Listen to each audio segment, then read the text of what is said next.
Good morning, YouTube. Hey guys. Now you've seen it in one of my shorts on my channel. I've got the Sr25. It's been from stock to upgraded. It's doing 1.7 joules. And there were some questions about the internals, so I thought like, hey, let's make a video about the internals, just opening up the gearbox and talk about that. Yeah, disassembling an Sr25. There are a lot of videos online that are good enough to watch. I want to speed up on that part and just go from this to directly to the gearbox. One thing I want to mention, I saw it on Reddit a lot. People ask, what's the gear set of an Sr25? What's the special thing about it, or what is different from other? Now really the bevel and the spur gear are just V2, V3. Just they are regular, everything will fit in there. The only thing about an Sr25 or the 2.5 gearbox is you got a sector gear that has 19 teeth instead of your regular 16 teeth. So, and what also was a question, can I use the 16 teeth in this build? Yes, you can. And I can tell you even then you got the same thing like short stroking. But because you have a 2.5 gearbox, you got a little bit of extra volume space in the cylinder, just a longer cylinder. So those 3 extra teeth are a benefit. If you got people that say, yeah, I short stroke my Sr25 to 12 teeth or something, I think like, hey, why are you just not picking up an M4 or something else, or a G3 that's the regular V2 gearbox? Like, why do you even want this platform? You want this platform because you got the benefit of those teeth.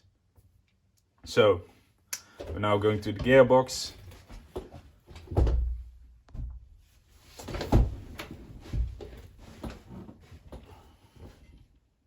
Hey guys, here's the gearbox open up, and I actually want to kick off this gearbox review by saying how bad A&K actually finish up their products.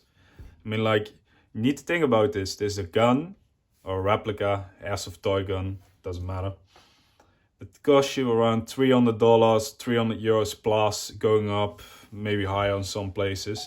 And they just finish up this gearbox like it's a piece of trash that should be in some ditch or something. I mean, like the whole build up and finishing up, there were a lot of sharp edges, some small piles of material sticking out, and you need to grind that completely down, otherwise your gearbox will sound like a bag of nails. So I did that, and it would take me a lot of time to get it all up smooth and without actually some extra noises that would be heard in the gearbox. So yeah.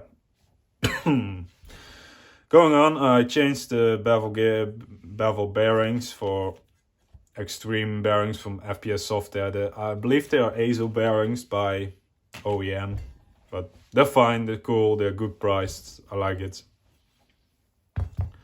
That on the shell part.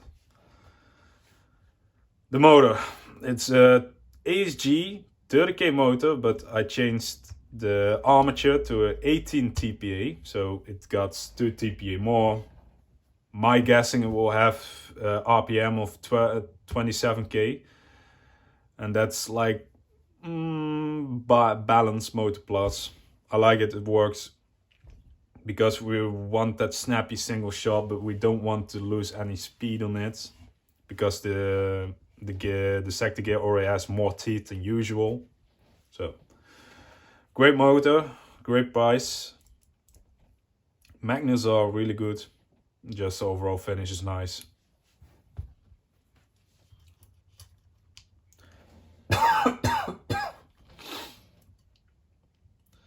So let's go on. The spring guide, it's stock, it has a bearing, it's metal, it's good. Keep using it. The spring.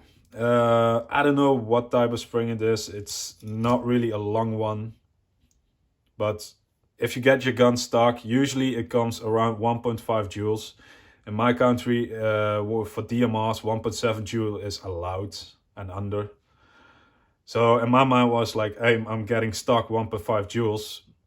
Let's upgrade all the air seals and all the rubbers and get some better air seal out, and look what it will bring then. And I went up, I went to 1.7 joules and just below that, so that was fine. That's good for playing here.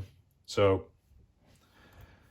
gearbox shell, spring guide, spring. You don't have to pay any money on that for upgrades because it will work. It will work. Next up, the compression parts. I've got a piston from SHS. It's the Sr25 piston or the L86 piston. I don't know. It had the same in the title when I ordered it. It has a bearing in the center. Yeah, full metal rack. I removed the first tooth and the second half for a remod. Everybody already has seen that once in the live, I think. Piston head, Fps-softair, I believe. It has the Piston O-ring that resists to more heat building up in the cylinder, so that's nice. It has an extra O-ring at the front for just getting that perfect air seal. Really nice, made of aluminum. It has 2 plastic shims. I don't know, I've got them from AliExpress. They're normally they're used for plumbing or something, I don't know, they're fine. Next on, cylinder and cylinder head are stock. I like to use mostly the stock cylinder and cylinder head because they always fit good. And they don't have that oversized gap. Like if I would get a low neck cylinder in this, I would need also to modify this or the cylinder itself. And yeah, why bother, because the air seal already is completely there. It's good, even when we go extend it. Now, strong air seal, that's what we want. So we don't have to spend any more money on these two parts, but I've never seen a cylinder fail, except when the piston teeth was hitting the inside of the cylinder. Yeah, that can happen. Cylinder head is from plastic. Yes, in a high RPS build, I wouldn't recommend it, but this is DMR, so if the guy gets 5,000 BBs to it, it will take him a year, I guess, in game. Tapper plate, it's stock. It's a little bit longer than normal V2. I want to get that out of the window because a lot of people on Reddit and the internet say like, hey, you can use just a SHS tapper plate, just a V2, it will fit. Yeah, it will fit, but it won't work. Huh. So, compression part so far, it's good. Stock tappet string.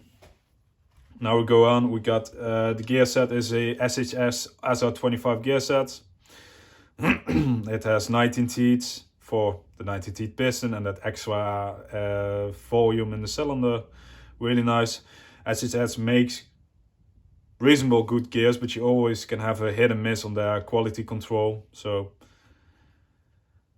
I haven't seen that much, but I hear it a lot. It has a bearing on it, and it's the only SHS gear that has a bearing on it. And yeah, for this it's okay, but I don't know why they would use that, because it could actually put more wear on the tapper plate that already needs. So that's the weird part. I polished these gears up with a polishing machine. I like that lately a lot because the black coating that comes on the SHS gears when they come from factory out of their packaging, they're sometimes really like rough. They're not smooth. So I put them in the polish machine. They're smooth out. They're really nice. Cool stuff. Like I said in the beginning, yeah, the sector gear is the only thing that's different from a regular gear set, and that's that it has 3 more teeth. That's it. Spur gear same, bevel gear the same, 18.1, normal. And the reversal latch stock, like, yeah, the spring is not that heavy, and I shouldn't see any reason why you should upgrade, because like, hey, it's a semi-auto rifle for 1.7 joule, yes, but the SC is so great that I believe it will be M120 or M125. This will hold on to it. Fine. Yeah, stock trigger. Fine. It fits, no wobble. The heart that's controlling this piece is the Pion Hybrid V2. Like, you know, I like Pion Hybrids a lot. The MOSFETs are great, price is great, company is great, support is great, people are great. It's just the complete package that you want from an Airsoft company. You don't want somebody that says like, I've got a problem with your product, it's not working, and they say, yeah, you need to figure it out yourself or go to the place where you bought it from because we can't help you. And that's like bullshit, bollocks. I think Piston has the better, customer service that actually a lot of people should take notes of. But yeah, it's a V2, it works. It works in the Sr25, it works in the M4. The only thing that I have complained about is actually the wires. They are soft, so they're really sensitive for cuts and bruises and everything. And that's coming back on, if you got a gearbox that's so badly finished up, you will have sharp edges everywhere. And what will happen? The wires will cut and you get a shortcut, or you will have a MOSFET that's not functioning, maybe in game, or maybe when it's assembled, and then you're like, fuck, what's going on? So to prevent it, I actually can say to everybody in the world, like, hey, put a piece of heat shrink or just a piece of electrical tape on those exits from the gearbox to prevent at least cutting by movement. Look, if you put in the motor and your motor grinds to the wires, you can't do much about it because you shimmed it wrong. That's bad. Yeah, that can happen. But because you're just moving the gearbox in its body, and by moving and you get a cut in the wires, that's a shit day. And a lot of people, that happens to a lot of people. So take note about this. I believe that's mostly it. Just to say, barrel and hop up. We're going fast in this one. This is a Lambada barrel 6.05. I like this barrel a lot because the guys that used to work at PDI settled up Lambada, so they're ex-employees of PDI, so the quality is comparable, but the price is way less, because I found it a little bit ridiculous to ask like 200 euros or 200 bucks for just a piece of metal pipe. Guys, that's it. It's a metal pipe with some kind of dimensions, that's it. I've got, the stop hop-up was a Marui type hop-up with the wheel at the left, and it's like not for fine-tuning, so I've got just Pro Wing copy style ZCI hop-up. It works fine. Maple Leaf 60-degree bucking, the MR bucking, and then Maple Leaf concave knob. That's just all. I got a piece of heat shrink in here. I've got one O-ring here, and I got a little spring on that, and that's just fine. It feeds, it works fine. Good grouping, good range. Love it. And yeah, that's the Sr25 review. This build is going to Giel in the Netherlands, probably in a week or so. And yeah, hopefully you will enjoy it for many years. Hey guys, like always, if you have questions, leave it in the comments. If you like this video, just drop the like button. Subscribe. I like to reach 100 followers at the end of this year, so we've got 1 month to get another 15. Hopes are high. Yeah.